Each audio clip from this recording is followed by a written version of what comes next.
अस्सलाम वालेकुम दोस्तों, खुश आमदीद इंसानी दुनिया में, वो चैनल जहां हम इंसानों की नफ्सियात, रिश्तों, रवैयों और रोज़मर्रा ज़िंदगी की हकीकतों को आसान ज़बान में समझते हैं। आज की वीडियो शायद आपको थोड़ी अनकंफर्टेबल लगे, क्योंकि आज हम दूसरों की नहीं, आपकी बात करने वाले हैं। जी हाँ, आज का सवाल सीधा और सादा है, क्या आपकी पर्सनालिटी कहीं डेंजरस तो नहीं? हम सब चाहते हैं कि लोग हमें अच्छा समझें, लेकिन कभी हम खुद को देखते ही नहीं। और सच ये है, इंसान की कुछ आदतें ऐसी होती हैं जो ना सिर्फ उसकी अपनी जिंदगी खराब करती हैं, बल्कि उसके इर्द गिर्द के लोगों को भी इमोशनली हर्ट करती हैं। तो आज हम जानेंगे 60 डेंजरस पर्सनालिटी टाइप्स। अगर ये आप में हैं तो अभी बदल जाएं, और आखिर में आप खुद फैसला करेंगे कि आप कहां खड़े हैं। नंबर 1, हर वक्त खुद को सही समझने वाला। क्या आपको लगता है कि आप कभी गलत नहीं होते? क्या हर बहस में आपको जीतना जरूरी लगता है? ये ईगो नहीं, ये एक डेंजरस ट्रैप है। ऐसा इंसान सीखना छोड़ देता है और आहिस्ता आहिस्ता लोग इससे दूर होने लगते हैं। नंबर 2, हद से ज्यादा मनफी सोच। हर चीज में बुराई देखना, हर सिचुएशन में वर्स्ट एक्सपेक्ट करना। ये सिर्फ आपको नहीं, बल्कि आपके इर्द गिर्द के लोगों को भी ड्रेन करता है। ऐसे लोग खुशी को खुद से दूर कर देते हैं। Number 3, manipulative personality. क्या आप लोगों को गिल्ट फील करवाकर अपनी बात मनवाते हैं? क्या आप इमोशंस को कंट्रोल के लिए यूज करते हैं? यह बिहेवियर वक्ती फायदा दे सकता है, लेकिन लॉन्ग टर्म में ट्रस्ट खत्म कर देता है। Number 4, extreme anger issues. छोटी बात पर गुस्सा, कंट्रोल खो देना और बाद में रिग्रेट करना।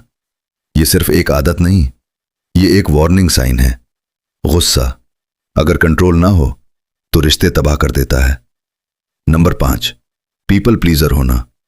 हर किसी को खुश करना, अपनी खुशी सैक्रिफाइस करना।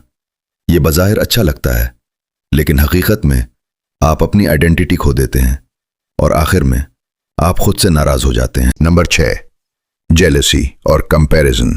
दूसरों की कामयाबी देखकर खुश ना होना, हर वक्त कंपेयर करना, यह आपकी पीस को डिस्ट्रॉय करता है। याद रखें, कंपैरिजन कभी भी आपको खुश नहीं करेगा। Number 7, victim mindset. मेरे साथ ही क्यों होता है, मैं कुछ नहीं कर सकता। अगर आप हर चीज का ब्लेम दूसरों पर डाल देते हैं तो आप अपनी लाइफ का कंट्रोल खो देते हैं।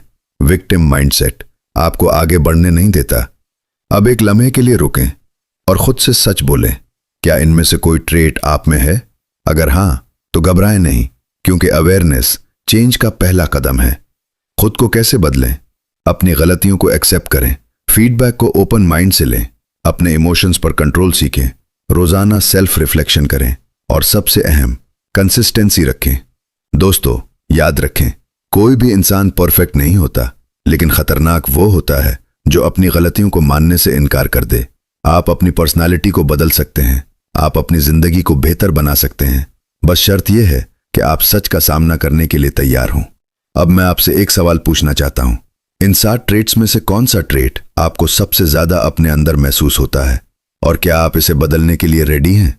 कमेंट में जरूर बताएं, क्योंकि आपका एक ऑनेस्ट जवाब आपकी लाइफ बदलने की शुरुआत हो सकता है।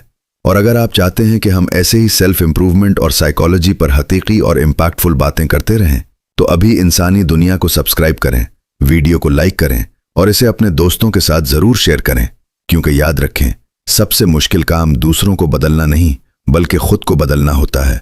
मिलते हैं अगली वीडियो में, तब तक के लिए खुद को पहचानें, क्योंकि जो खुद को बदल लेता है वो अपनी दुनिया बदल लेता है।